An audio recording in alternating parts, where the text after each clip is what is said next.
समझ नहीं आ रहा अपने सैलरी इंक्रीमेंट का क्या करूं। बेटा इतना क्या सोच रहा है?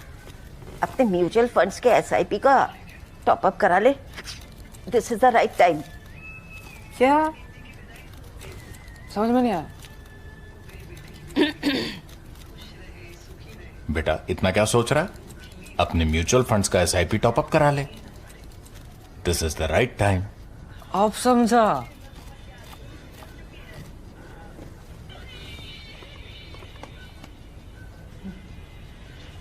Mutual fund investments are subject to market risks. Read all scheme-related documents carefully.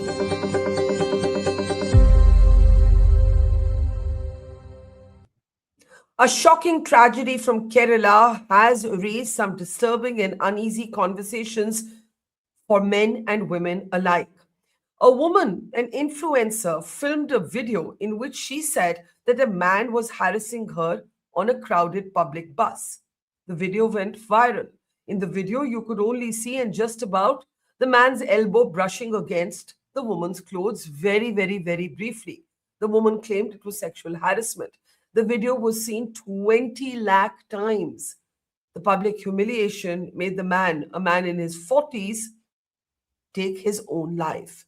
Deepak died by suicide, and many are asking whether what happened on the bus was really sexual harassment or was it a woman trying to engage in what's called follower farming, putting out content that is deliberately attention seeking to increase your online engagement and your followers.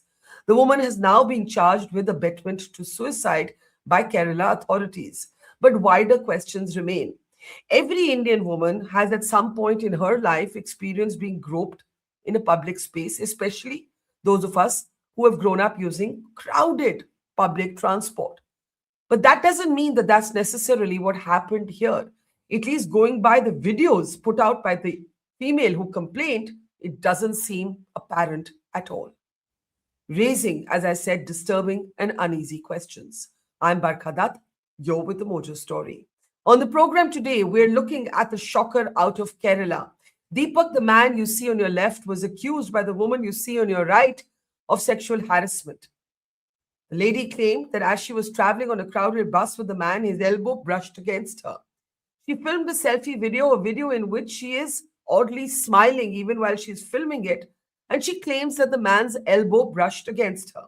Now, as I said, being molested, groped, pawed, pinched in public places on public transport is a story that every Indian woman of all ages has experienced at some point in her life. But is that what happened here? Was this harassment or was it follower farming? The woman's video was seen millions of times. It led to the man dying by suicide. A horrific, tragic story. There is now an official complaint against the woman for abetment to suicide, raising also disturbing and uneasy questions. On the one hand, are women who are actually battling abuse, the abuse of power, sexual abuse, sexual harassment in public and private spaces alike. And on the other hand, is what we have seen, a trivialization of the entire conversation with lethal consequences, with one life gone. I want to introduce our panel today as we look at the questions raised by this horrible Kerala tragedy. Dilip Cherian, political analyst, commentator, brand guru, is with us. Welcome, Dilip. Always a pleasure.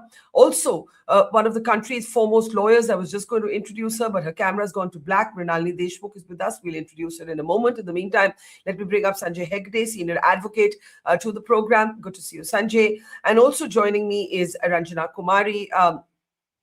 I see Ranjana Kumari there, who's one of the country's best-known feminist voices. And also joining me is Rahul Ishwar.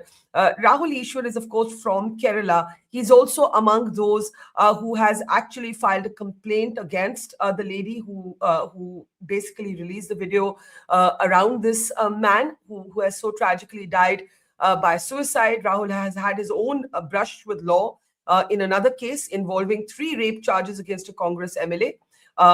So I don't know if you can hear me, Rahul, but hopefully you'll be able to hear me when we come to you. Let's get started. Ranjana Kumari, you can't hear me, Rahul, please reconnect. Ranjana, I want to start with you, actually. You know, as I said, there isn't a woman in India who hasn't experienced this at some point in her life.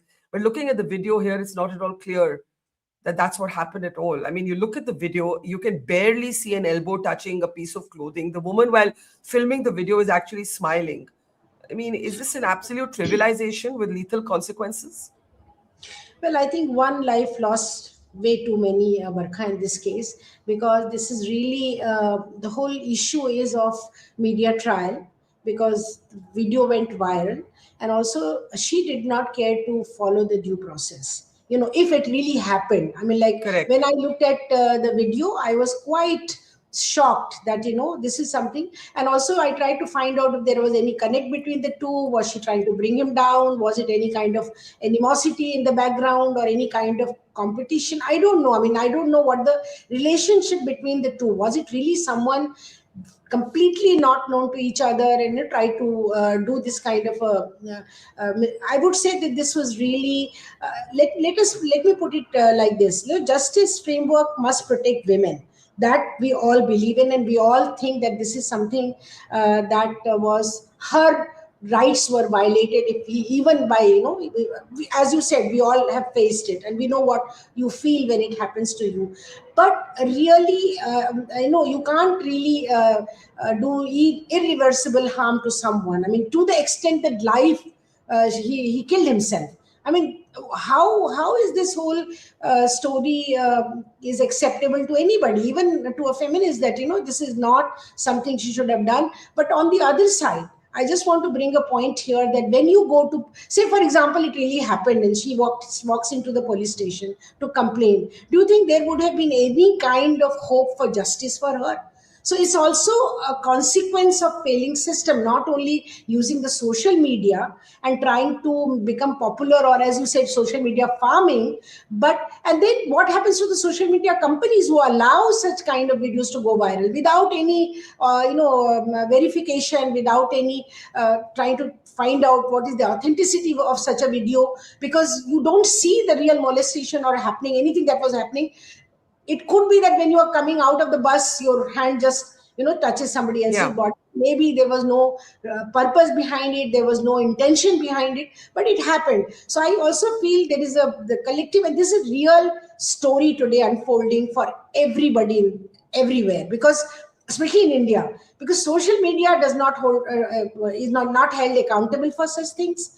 The laws and the government and the police really is not trusted and believed in, that a woman will get justice. Maybe they would have laughed at her, they would have looked at her and said, what were you, and something like that. She would have never got the justice.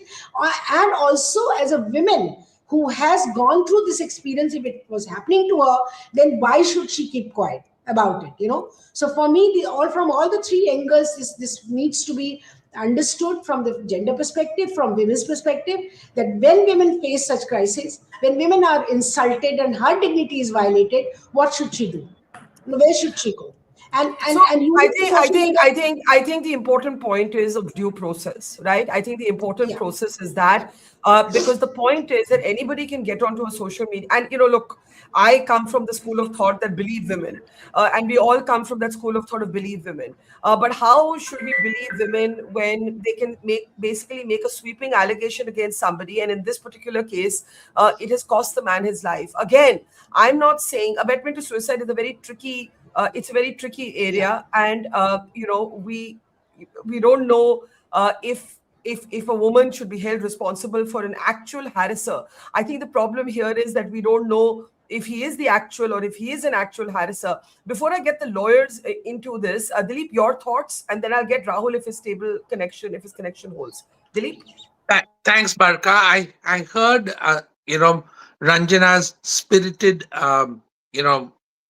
take on this, but I think the more important thing that we are forgetting is context. Uh, in Kerala, if she had gone to a police station, she would certainly have got a hearing. By and large, that is the context in which this needs to be understood. Secondly, while I know and have empathy and have heard from lots of my women colleagues, family members, of issues to do with nudging, molesting, pushing, shoving, all of which happens in crowded public spaces, I think that if one looks at how Kerala has evolved over the years, this is not as big a factor. I'm not saying it's missing. I'm not saying it does not exist. But I'm saying in general that it is easier to farm viewers with this kind of thing using a Kerala example, which is what I think is the allegation. Now, unfortunately, the big fact we cannot, any of us can hide, is the fact that we've lost a life. And that puts a completely different perspective on this. I think that social media platforms are a soft and irrelevant target. There is no way that they could have got a stop to this, because if an influencer who has a certain audience puts out something, it is usually far too late by then to try and make amends by choking it off. And I definitely don't want the state to have the role of a nanny in all of this. So, in general, I would say that context is the thing which needs to be put into place when we are discussing this specific episode. But And the Dilip, fact if that sorry, I just want to ask you if you believe social media platforms are the soft target. Ranjana says the social media platforms cannot really allow this sort of casual finger pointing, accusing somebody of sexual abuse without the evidence to back it up. Then who is responsible? Because the point is the police, the, there's no evidence that the police would not have given her a hearing.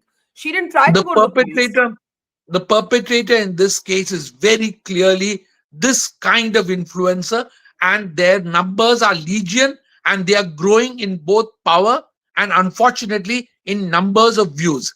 So we need to understand that we the people stand Yeah. accused, because it really is the fact that we don't have any filters of our own, and we want social media platforms to start shoving those filters onto our eyes.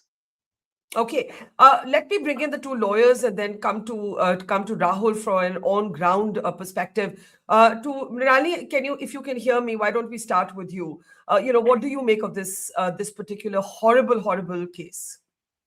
So I think there are two aspects to it, Barkha. Number one is assuming for the sake of argument, and as a lawyer, I would say assuming without admitting that there was an sort of attempt on the part of the gentleman to sort of violate her modesty or to touch her inappropriately or to cause any kind of things. Obviously, not acceptable, not acceptable, not acceptable.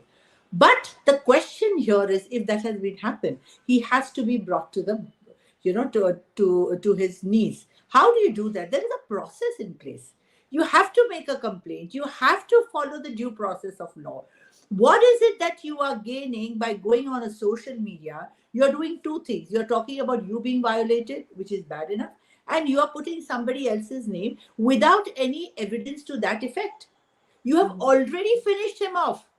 Forget the legal process. You have completely finished him off within the family, within the social circle, within all his friends and all. I'm not saying that you should let go of him free, scot-free. Not at all. But isn't there a due process of law? Isn't there a rule of law? Can I take law in my own hands and do that? In fact, just to give you a little different perspective, in some of my interviews, I've said that when these sexual harassment cases which are made at the workplace, why do you definitely don't give the victim's name? But why do you give the accused name or the perpetrator's name? Because it is not yet proved. You've already caused a damage to his life. And I have been on the committees and I have seen 8 out of 10 cases that there were false cases filed by women for ulterior motives. Now here I am fighting for the women's right, their safety, their security, as Ranjana ji has rightly stated. But that does not mean I take law in my own hands. And that is where, at what cost are we doing this, Barkha? At the cost of somebody else's life? I'm not talking about it. But why can't we follow the due process? At the end of it, he may be found guilty or not found guilty. There is no, I hear you completely. And I think it actually trivializes the graver complaints, the actual complaints that women struggle sometimes to get heard on. Sanjay, I think the problem is the Me Too movement, born globally, was born from the argument that women felt that the system had failed them. Now, here we are talking about all Ranjana, Dilip, Mrinalini, all have made the point about why didn't she go to the police if she really believed she was harassed. The fact is, firstly, I don't actually think, looking at the video, that there is any evidence of any sort of harassment. That said, if the woman believed she'd been harassed, she should have gone to the police. The counter argument for many women would be, if you went to the police every time you were pawed or pinched or groped or molested on a public transport, you'd be sitting at the police station. Again, I want to say I don't believe that's what happened here. Going by the videos she's put out, there's no evidence at all. But that would be the counter argument, and that's how. And we can have a different debate on the successes, the hits and misses of the Me Too movement. But that's what the Me Too movement was about. Women arguing that the system has failed us. That's why we don't follow due process. Well, the system does fail women. It is tilted against women in the sense that not many women come forward to complain. Having said that, you must also be aware that there are many women who game the system. Now, take this case. You're talking about the man's hand. Please look at where her hand was. Her hand. Can we play the video, please? Yeah. Yes. Yeah. Just play that video. Yeah. It's coming up. You keep speaking. Okay. Yeah. Where is that hand which is reaching out? What is this hand? Where is it going? It is holding a gimbal, a camera gimbal. She is recording it. And she says, I began recording after noticing a woman in front of me was uncomfortable.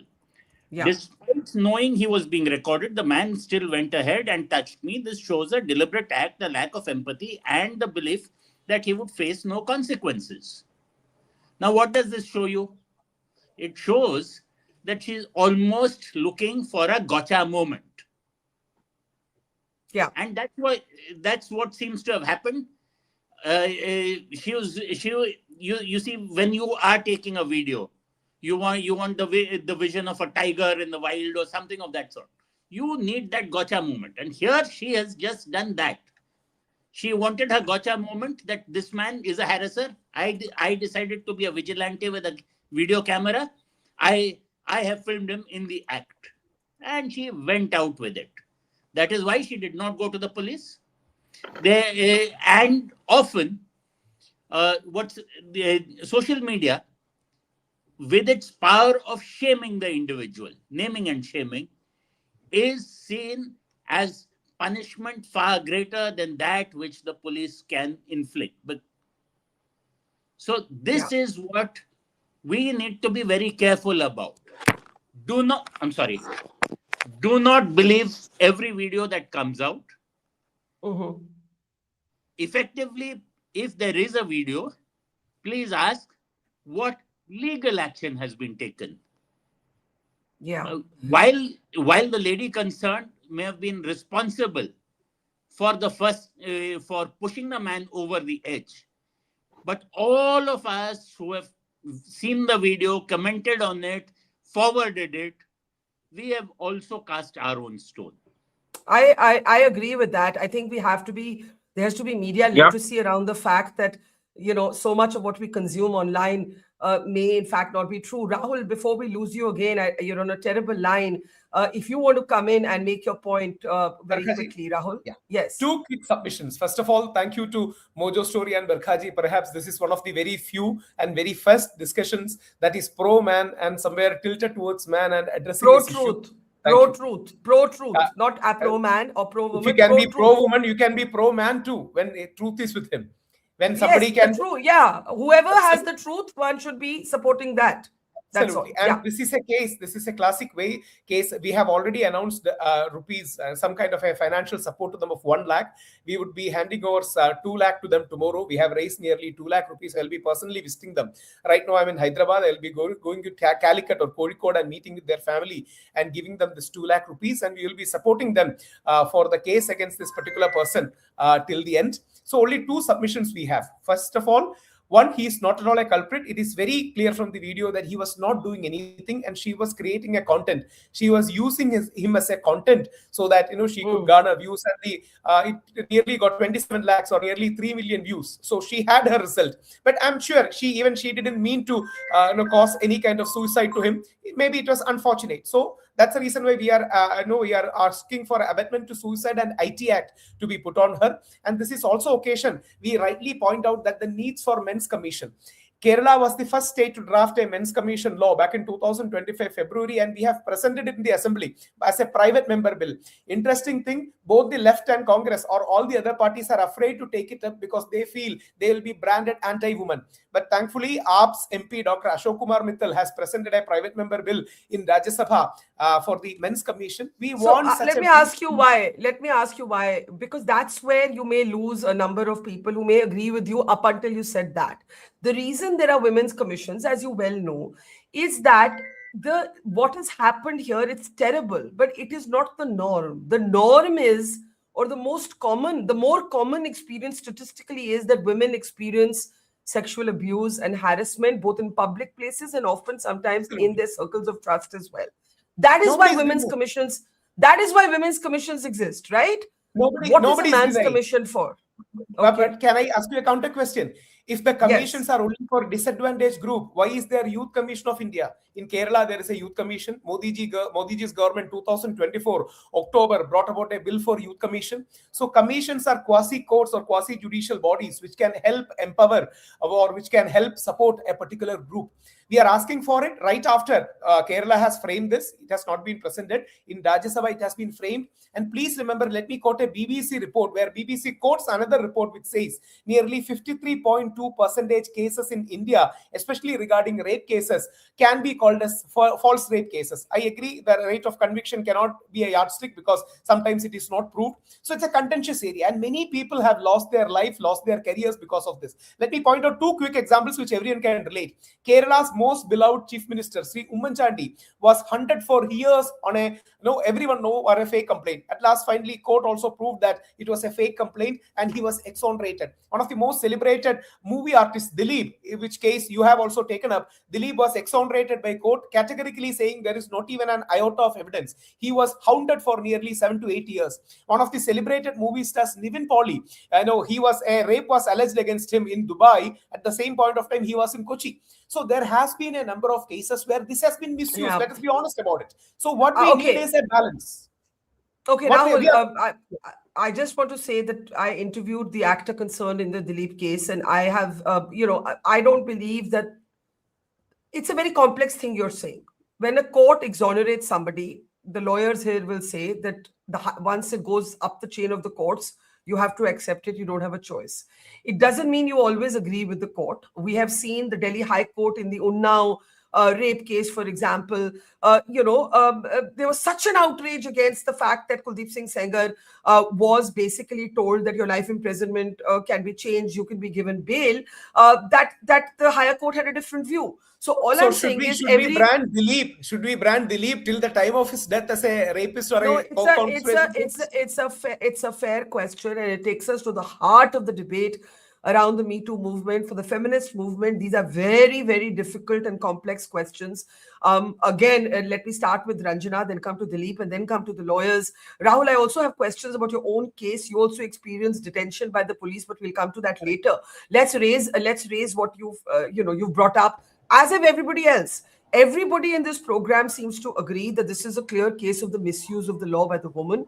She was using the video to make content. Dilip says blame the influencer culture. You say blame the social media platform. Women might say blame the system that has betrayed us and created these situations where it is now kosher to step outside of the system and make these allegations. When Rahul says, give us a man's commission, and also don't name the accused, we are in a country where the raped woman or the abused woman is not named typically. And I always wondered why that is the case. But Mrinalini saying, why even name the accused? Ranjana, what do you say to everything you've heard?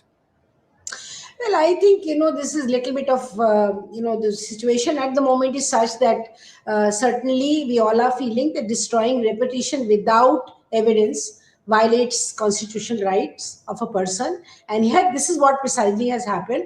And also it is a very, very typical case of online vigilantism, that people without thinking, without anything, they start passing Ranjana, it doesn't even seem vigilantism. It seems, as somebody said, content creation. I think that's the point. Yes. It seems like content creation. Yeah, so there is no doubt that here there is something which has slipped out of, I don't know why. I'm again questioning it. suicide has happened just by seeing the video being circulated, or the person was already into some kind of a, this needs investigation. Certainly this needs, somebody has to go deep into the whole issue. Without just at the surface, we are at the moment are reacting. We don't know what was the actual situation with the family. Was he really going through some depression? What happened really? Yeah. So that's, I keep that aside, because that I don't know at the moment. That's not a that's fair. That's fair. We need Yeah. much greater investigation into what led the man to take his own life. Yes. So, but then, it's very interesting that whenever such incidents happen where a woman is involved in this kind of a case, where immediately, there is some kind of a call for a commission for men. But does Rahul know that there are over 5 lakh, 6 lakh cases every year now? It's increasing every year. Do you know, till date, we are killing 6,000 girls for dowry in this country? Do you know? I mean, I don't want to reel out all the data because we do day and night this kind of argument. So all that. So I think this is something which injustices to women in the country needs to be really dealt with. There is no doubt about that, and for that you can't immediately start. Of course, there are aberrations. There are women who are overstating. But then for that we have a justice system. We have lawyers, we have justice delivery system, we have courts which will decide if you've told a lie or you really are the right person, right complaint that you've made. But then are we saying movements like Me Too today, we stand reviewing those movements if everything is to be determined by the courts? Well, Barkha, you also know, and I know personally also, that how many women have suffered for one woman to come forward and say, this is what happened to me. My boss tried to bully me. He took me for a, I will tell you typical one small case which recently we are dealing with, of a very big bank, very famous bank. Now, I don't want to mention more than that. The boss sits on the table in his,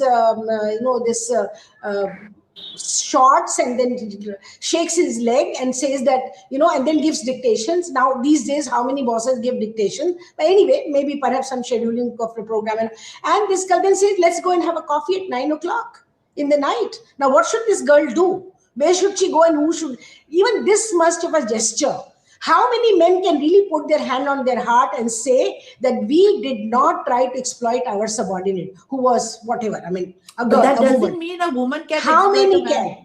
No. That's that. I totally. But then what? No. But what is the reality? I do reality check. Who has the upper hand in terms of power relations? Okay, let me come in. I think you make an important point, and I want to bring in Dilip at this point, and then I'll come to you, Mrinalini and Sanjay and Rahul in that order. Dilip, we have just had a case of a DGP ranked officer in Karnataka who's been suspended after sleazy videos seem to show him having what I will have to imagine is non-consensual sexual interactions in his office, right?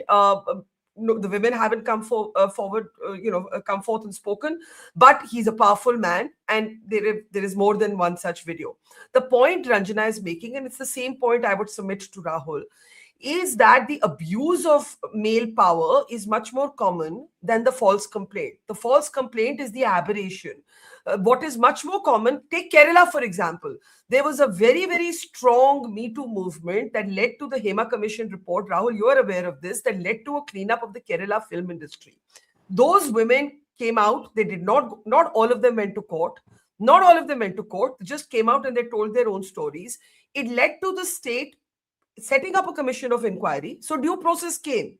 And then the commission of inquiry submitted its findings, at least on how to make the film industry a less hostile place for women. When Rahul says that, look, this is time for a men's commission, what would you say? I would say that he is actually on the right track. Because if you also know, just like this DGP of Karnataka case, which is now currently making the headlines, just 6 weeks ago we had the headlines of a woman who falsely accused a major industrialist and accused him of rape, which was after years of consensual relationship.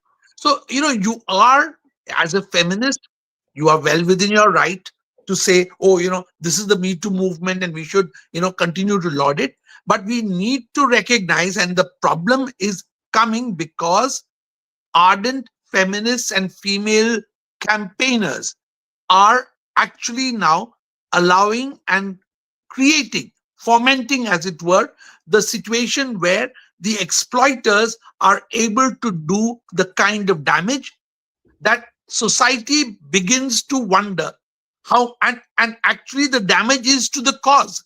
The cause that is happening is that women are being suspected because a few women are turning rogue But and there are using few women, but statistically, they are the that is, aberration. We well, have to if it is a, remember the statistical truth is the Barkha, just data give me that 1 minute.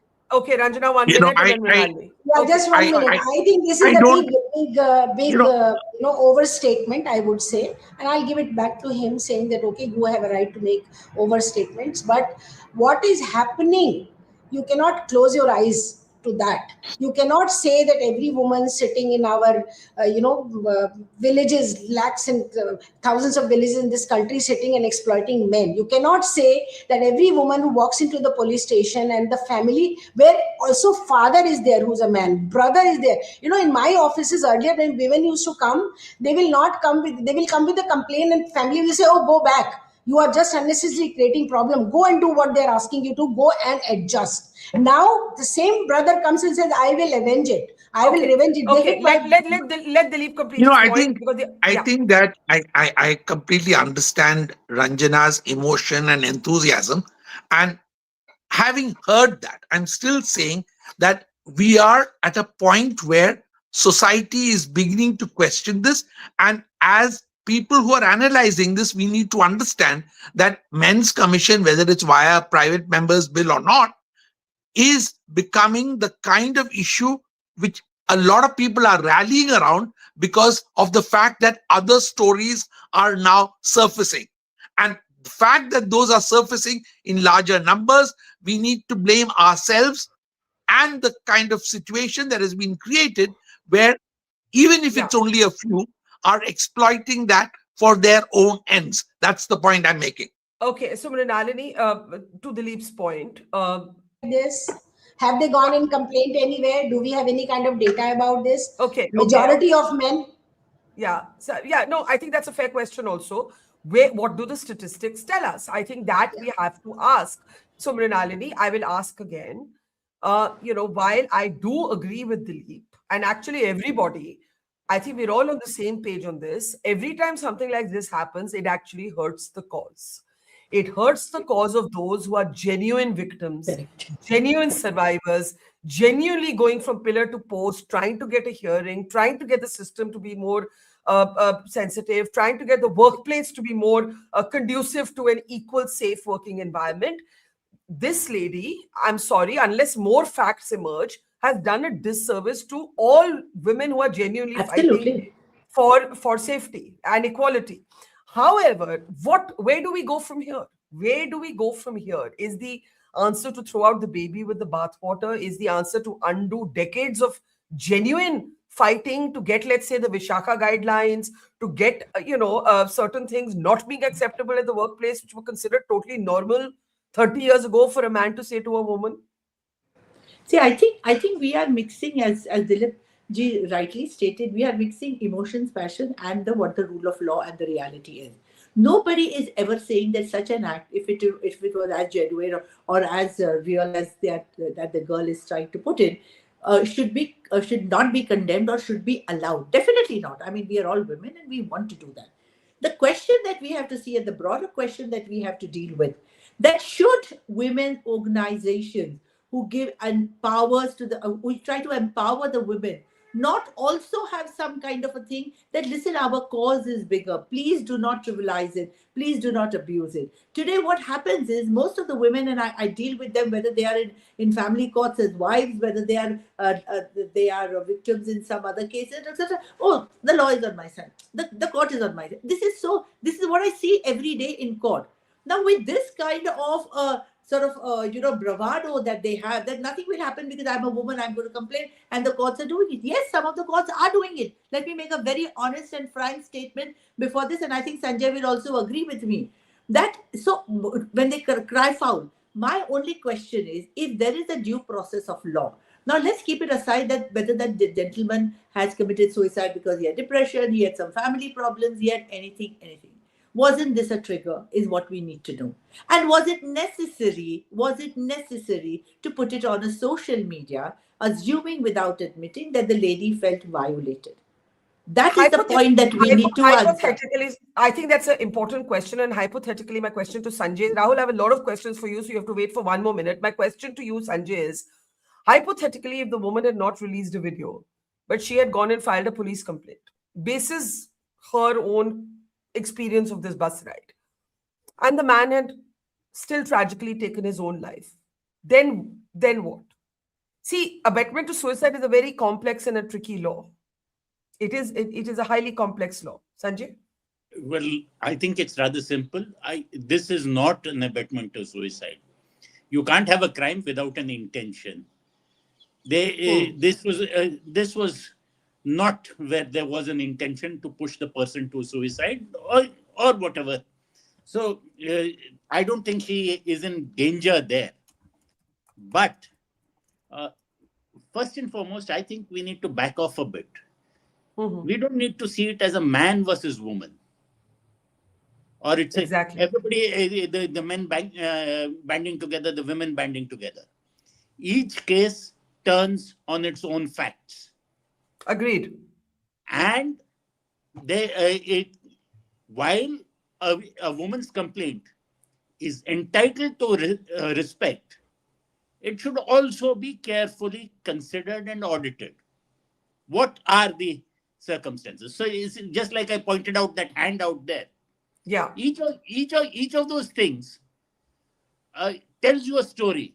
May not be the full story, but you consider. The man also, if you do notice that gotcha moment, as it were, he has turned around to get out of the bus. There are people now in front of him, and obviously, when you give place to somebody in the front, you go back. There are several other things. Here, let us not make it into a man's versus woman's issue. The law, yes, today is tilted towards women. The law gives the women. You really think that? You really think the law is tilted towards women? The law, as it is administered, if it comes to a court, yes, but the enforcement machinery in the police stations may not. The initial recordings may not. Yeah. But the policy of the law, as is fought out in the courts, is to a certain extent to believe the woman. Okay. I hear you that the process of getting to court is not without hostility in the system. But once you get to court, you believe the courts are generally lean in towards what the woman is saying. Now, Rahul, I want you to come in here and then we have to take last comments. Let's look at your home state of Kerala. I gave you the examples of the Kerala film industry. You saw the Hema Commission report. You saw that it led to a state-appointed intervention, right? When woman after woman in the industry came out and spoke about what had happened to them. Point one. Point two, the Congress MLA now expelled, accused of 3 rape cases, right? 3 rape cases, Rahul Mamkutathil. He's expelled from his party, even though the Congress sometimes defends him, but they've thrown him out. You yourself faced police detention. You were accused of naming one of the complainants, right? How do you look at the fact that when you look at all the evidence of all of these cases, isn't all that the norm rather than what we're talking today? How would you respond to that? Barkha, 3 quick facts and 3 quick submissions. I was in jail for 16 days. They falsely claimed that, I have published a photo which turned out to be fake. Then they said I have revealed her identity, which turns out to be fake. Then they booked me under a very peculiar section called, I did sexually colored remark. And court asked, what is a sexually colored remark? They said, we have to investigate and find better. So it's a very easy thing. Any man can easily be booked. And I'm absolutely sure that will not stand any judicial scrutiny. Regarding Rahul Mangutathil, the first 2 cases, court categorically said prima facie, these things will not stand, especially rape allegation will not stand. In the 3rd case, you are right, court said primarily the rape allegation will stand and his bail is denied. Yeah. So facts are facts. And second, we have been debating for the past nearly 50 minutes. by this time, at least 11 men would have committed suicide in India, according to the NCRB reports, NCRB data. That means almost 4.5 to 5 minutes, one man in India commits suicide. Every 9 to 10 minutes, one woman in India commits suicide. So almost twice the number of men commit suicide is a matter of fact. That's the reason why it is not only false rape cases, it's a whole lot of things. Nobody is saying it is only false rape cases. It is a whole lot of things. So men also need some kind of a report, support. And this is Hema Commission. Sorry, it is Hema Committee, not commission. It has not legally granted the status of a commission, but more of a committee. And in the Hema Committee report itself, High Court in 10 September 2024 said we should give, like Ranjana ma'am, Mrinalini ma'am said, we should also bear in mind the privacy of the people against whom the allegations have been raised. And Hema Committee report, I mean, with all due respect, we all respect Hema Committee report, it turned out not to have any particular fruit other than having a conclave and a seminar. Because people were coming and saying 40 years back, I faced an harassment, which is a very important issue. But how to either prove or disprove became a huge issue with that. That's the reason why we 40 years ago, Rahul, 40 years ago, the environment didn't exist for a woman to come out and say... Absolutely, yes. But how can the man disprove it? The similar case happened with Jitendra, our Tushar Kapoor's father, where Himachal Pradesh High Court rightly said 48 years back this woman was alleging. So this is not unique to India. We have the American case of Harvey Weinstein, and that eventually got converted into a court case. So are we saying? Can I ask you one question? For example, my father, he's not there. Suppose he's there. One woman is coming and saying that 48 years back there was a Me Too movement with him. If the police is arresting and implicating him and throwing him in jail, how do I prove that he is innocent, or how do I prove that this thing didn't happen? So there needs to be a reasonable balance somewhere.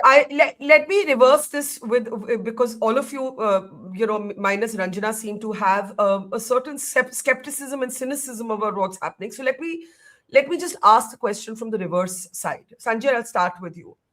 Women who come out and say I've been sexually abused, not this lady who has created a viral content on her Instagram page, but typically a woman who takes on somebody powerful, especially if you take on somebody powerful, usually gets character assassinated, usually gets judged. Social response is not always with the woman. I think we should remember that. Societal response is not always with the woman. Would you agree with that? Like, we're making it seem it's very easy for a woman to come out, say this, get justice, the man gets judged. It doesn't necessarily happen like that. Sanjay? I agree. Initially, it doesn't happen. Yeah. And it's when the lady persists that the voice is heard. There is, of course, a certain caution which is exercised. Also, when the man is powerful, let's put it this way, that the people who are being complained to are also careful about their chairs. Structurally, a lot of stuff is against the women. Yeah. Right from the harassment, because that also is a power equation. When you complain, that is also a power equation. But if you abandon the rule of law, if you abandon general skepticism about every case, all cases should be treated with a degree of healthy skepticism, saying, do these facts add up? It need not be pro-man, anti-woman or anything. Just, does this add up? And then there should be confidence that the process will lead to an outcome which is fair. It can't lead to an outcome of howling social media mobs. Agreed. I agree on the howling social media mobs, but let's remind everybody of a Bhavri Devi, a woman in Rajasthan who was gang raped more than 3 decades ago, still hasn't got justice. There is a Tariq pe Tariq dimension to our courts also, Mrinalini, which makes people lose faith in the legal system. Can we unmute Mrinalini, please? Yeah, go ahead, Mrinalini. Yeah. Sorry. So I'm not denying that there is delay, there is inordinate delays by the time you get justice, and there is also, but I think as all citizens we have to respect the due process of law, however time it may take. It should not be that the media, and with utmost respect to all the media channels here and the social media, they cannot be the judge, jury, executioner of this situation. Number one. Number two, in this case, and let's keep this case aside because this has been one of the extreme cases. Even if he was alive today, let us say for the sake of argument, and at the end of it, nothing was found, how many of us would remember or this would be brought out that this was a false case, this was an accusation which was most unwarranted, and this has damaged this man. He's lost his job, he's lost his family, he's lost everything which is there. What about that? Even if there are 5 or 6 cases out of that, and which we are talking about, don't always compare the numbers. See the overall effect. And that is why we say that even if there are delays, social media is surely not an answer. I think that much we would all agree. It's socially not an answer. I'm Ranjana? very firm. Trial by media is socially not an answer. Barkha, just I need a little bit more time. Now, the whole thing is that the clear message is that report to authorities, not to timelines. That's clear from our discussion now. And also the social media is not a court. Fine, we all agree with that. But you know what is hurting these days to a lot of people who are high and mighty, who belong to men from the elite class of this country, because now they are getting affected because women from the elite class are able to fight back and are able to. So whatever is happening in the courts these days. So are courts losing? Are they not really getting to understand the whole issue? And they are making all the judgments against the men? One. And secondly, also because now it is the powerful ones who the powerful women are confronting with. Not, I can't imagine. And you're saying, and that's why maid commission, Yeah. Sorry. And you're saying that's not possible without social media. You're saying this confrontation would not be possible. I hear, you see, that's why it's a very complicated subject. Dilip, very quickly, got to close. Last word to you, Dilip. Yeah. Sanjay told us all to take it easy and to, look at it from a little further distance.